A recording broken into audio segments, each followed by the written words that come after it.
Em teu nome é que nós oramos. Amém.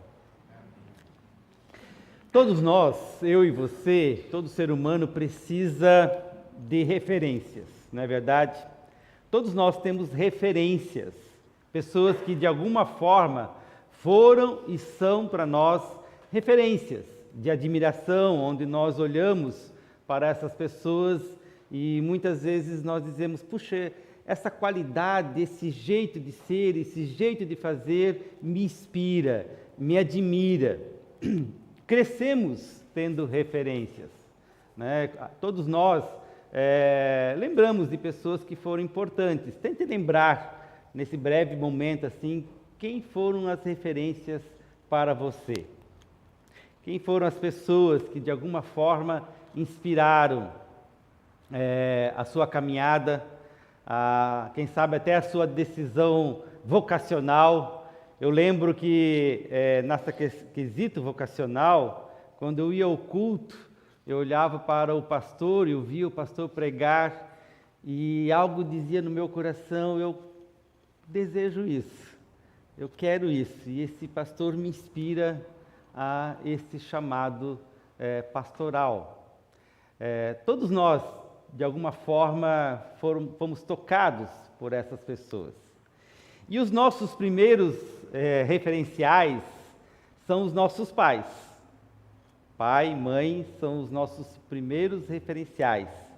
Até de maneira inconsciente eles são. Mesmo que a gente nem sempre admita isso e reconheça isso, mas desde o momento em que fomos gerados, desde o momento em que nascemos, todo bebê, ele tem na pessoa do pai, na pessoa da mãe, suas primeiras referências. E a gente aprende pelos exemplos, não é verdade?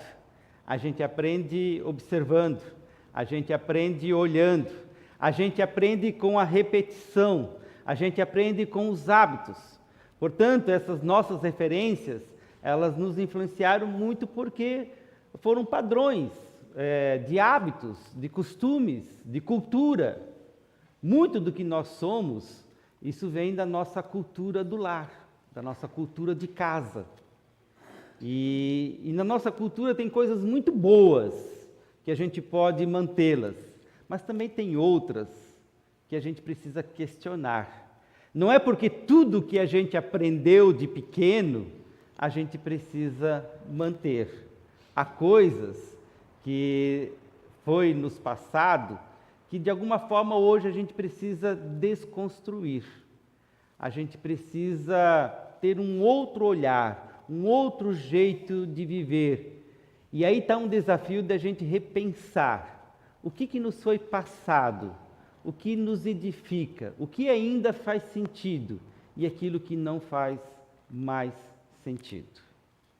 Então essas questões que eu coloco de alguma forma nos ajudar a pensar nesse Dia dos Pais, também essas referências que nós tivemos em casa. E aí eu lembro do apóstolo Paulo, que ele em duas palavras, em dois textos, ele fala algo que é importante, que eu quero trazer aqui para nós. A primeira que está em 1 Coríntios, capítulo 11, onde o apóstolo Paulo diz o seguinte, meus queridos: torne-se meus imitadores como eu sou de Cristo. Torne-se meus imitadores como eu sou de Cristo. E em Efésios capítulo 5, ele diz, portanto, sejam imitadores de Deus como filhos amados, e vivam em amor, como também Cristo nos amou e se entregou por nós como oferta e sacrifício de aroma agradável a Deus. Eu sublinho e destaco a palavra imitadores. Referências nos ensinam a imitar. Nós, como disse, imitamos os exemplos recebidos. A pergunta que talvez nós precisamos nos fazer é: quem hoje nós estamos imitando? Ou que tipo de imitação nós temos? Quem determina a nossa forma de viver, os nossos valores, os nossos princípios, para que nós possamos ter relacionamentos, ter práticas, ter ética, ter ações que estejam de acordo com a vontade de Deus. E aí, eu pensei o seguinte também, nesta mensagem desse Dia dos Pais. Qual é o modelo de pai? Ou, uma outra pergunta anterior, qual é o modelo masculino que nós precisamos aprender? Porque antes de ser pai, todo pai precisa também ter um modelo masculino. E a gente fala muito pouco sobre isso. Fala-se muito em crise masculina em nossos dias. E a gente fala muito para as mulheres têm seus encontros, têm as suas conversas, e muitas vezes elas estão conversando sobre isso, o seu papel. Mas nós homens, qual é o nosso papel enquanto masculino? Qual é o nosso modelo enquanto masculino? E aí, se a gente vai olhar para os padrões culturais, a gente vai olhar para aquilo que, de fato, muitas vezes aprendemos de modelo de masculinidade, a gente vai perceber que o modelo de masculinidade, muitas vezes, é marcado por uma atitude de que o homem precisa sempre ser forte, o homem precisa estar sempre no topo, vencendo, conquistando, não pode demonstrar fraqueza, não pode demonstrar sensibilidade, porque ele deixa de ser homem e perde a sua virilidade. Por outro lado, a gente pode cair num outro extremo e achar, então nós vamos nos afrouxar enquanto homem, enquanto masculino, e aí nós perdemos as nossas referências. Se nós somos imitadores, e aqui eu quero falar para homens e mulheres, para nós todos, a nossa principal referência como cristãos é Jesus Cristo. E Jesus Cristo, ele tanto nos dá um referencial como para o ser humano como um todo, mas também um referencial masculino.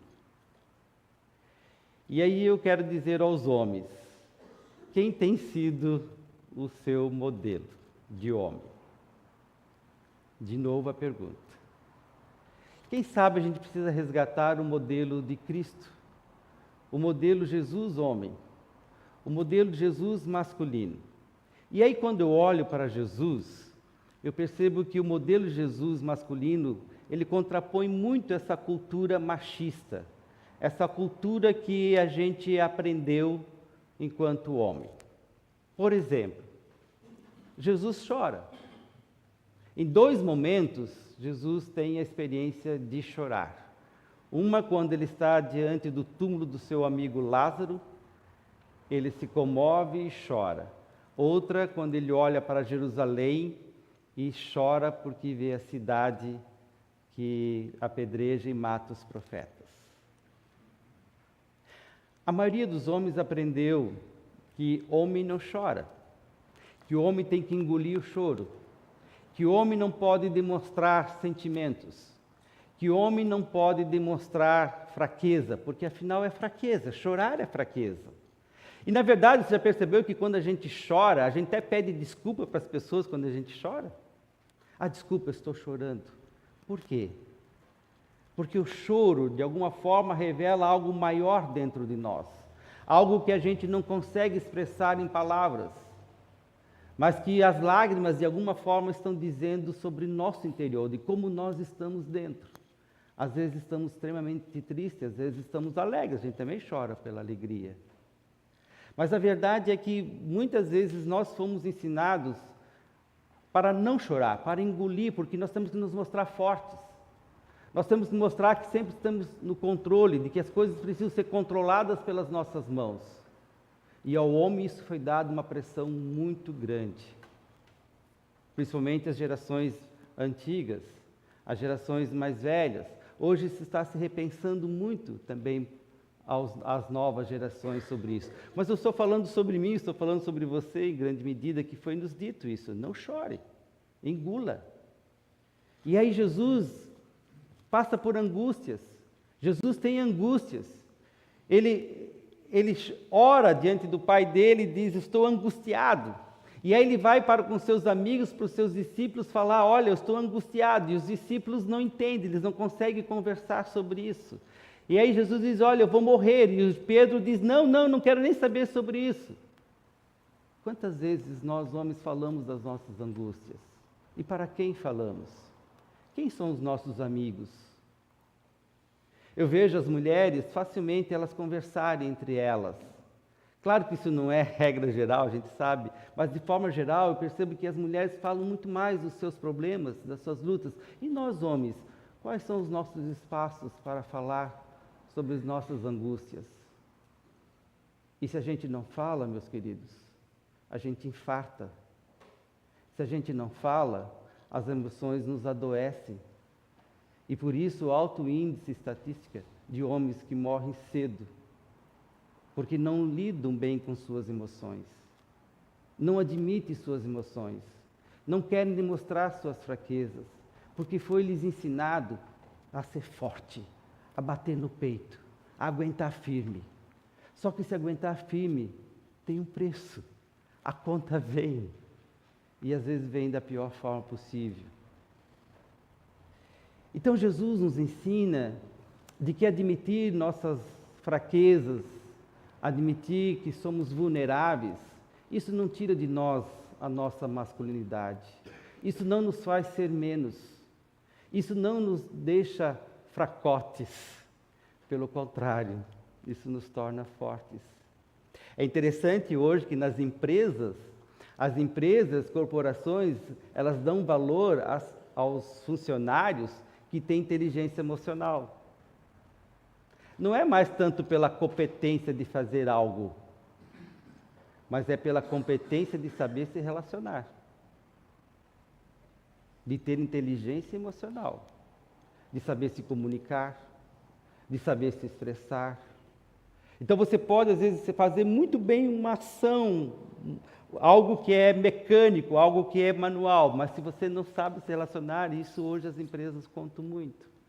Então vejam como é importante ter em Jesus esse modelo masculino de que eu posso admitir as minhas fragilidades, eu posso admitir que eu sou vulnerável, eu posso admitir que nem sempre eu sei, que eu estou angustiado, que eu tenho dificuldade e nem por isso eu perco a minha autoridade. Eu perco a minha força. Paulo mesmo fala sobre isso, é na fraqueza que a gente se torna forte. Porque muitas vezes esses machões que se acham fortes, né? Esses caras que dizem, não, eu aguento tudo, no fundo, são crianças, são meninos que estão chorando internamente e que não conseguem, de alguma forma, lidar com esses seus problemas. E esses machões, né, que aguentam tudo, são os caras que depois vão usar a violência.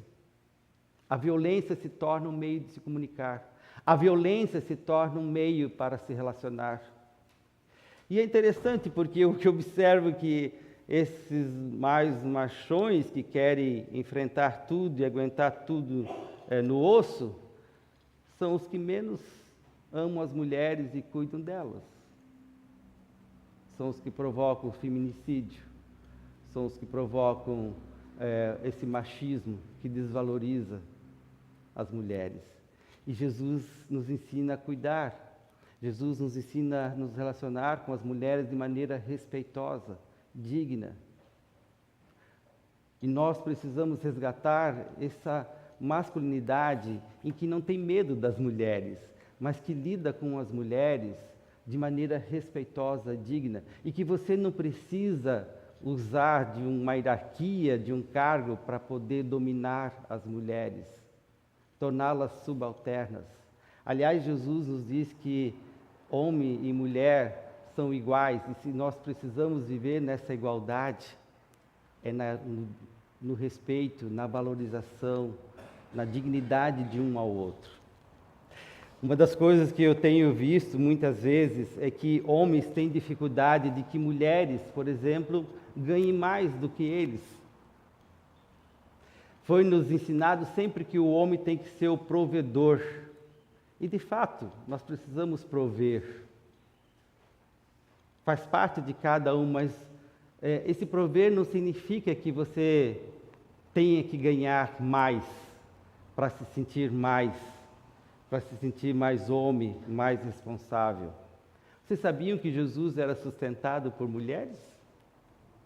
Em Lucas capítulo 8 diz que o ministério dele era sustentado por mulheres que davam de ofertas para que Jesus fizesse o seu trabalho. Eu quero dizer a você, homem, que você não se torna menos porque sua esposa trabalha e ganhe mais.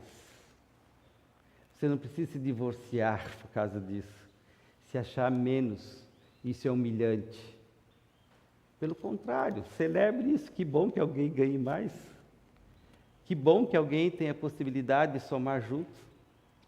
Isso não tira de você a tua masculinidade.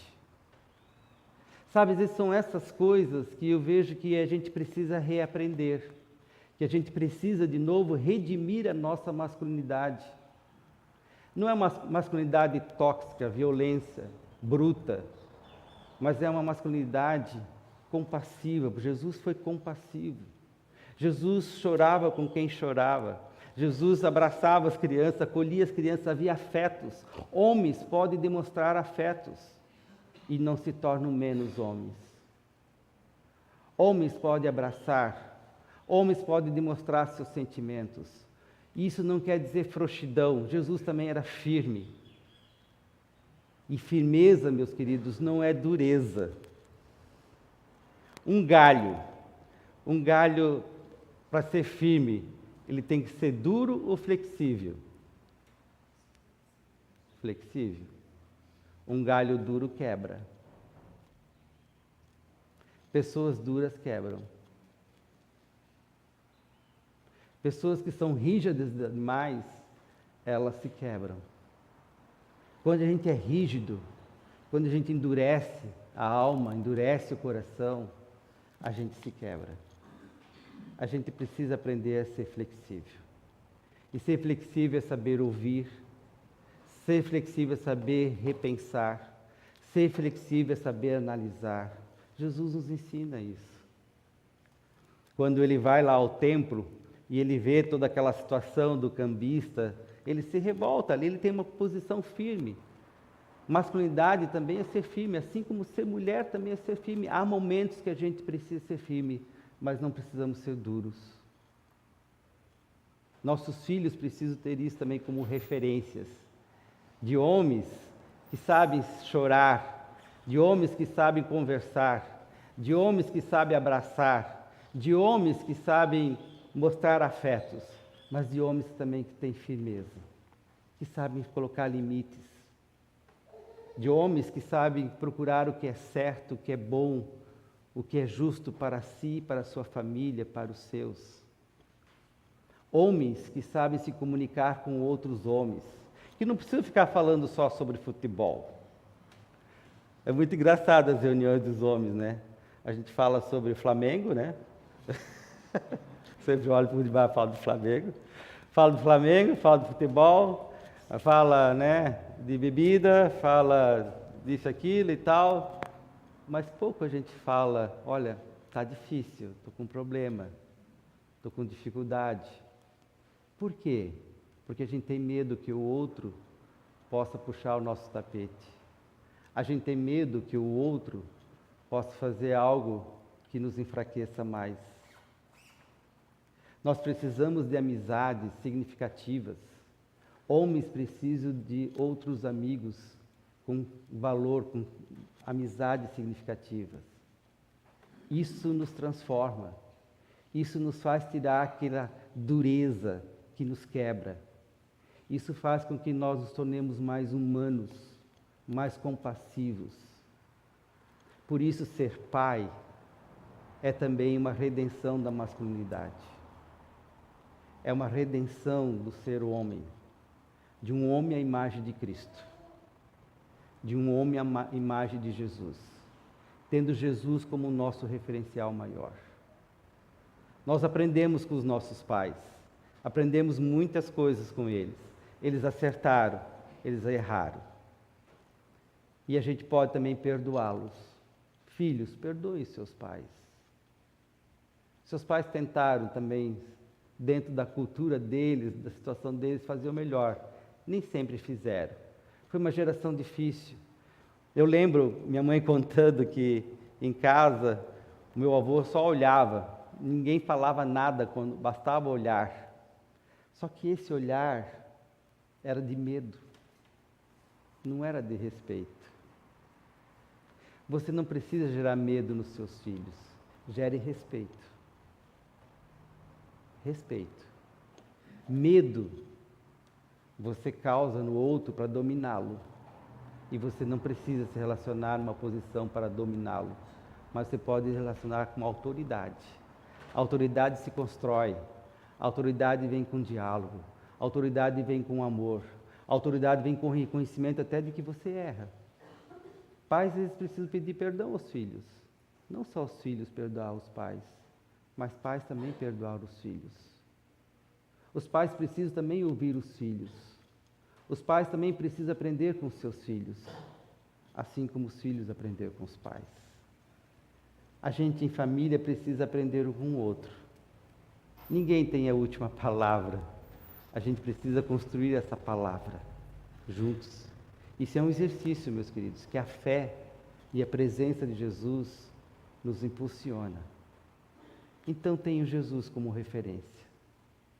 Vamos redimir também a nossa masculinidade, assim como também o feminino precisa da redenção de Jesus. Mas hoje, como é o Dia dos Pais, a minha palavra é a você, homem, pai. Você, homem que não é pai biológico, mas que é masculino e que em Jesus a gente pode redimir. Jesus não casou, Jesus não teve filhos, mas ele é o maior exemplo de homem, de pai, de mulher, de mãe, de pessoa humana. Jesus é o nosso maior referencial. Que Deus os abençoe. Amém. E como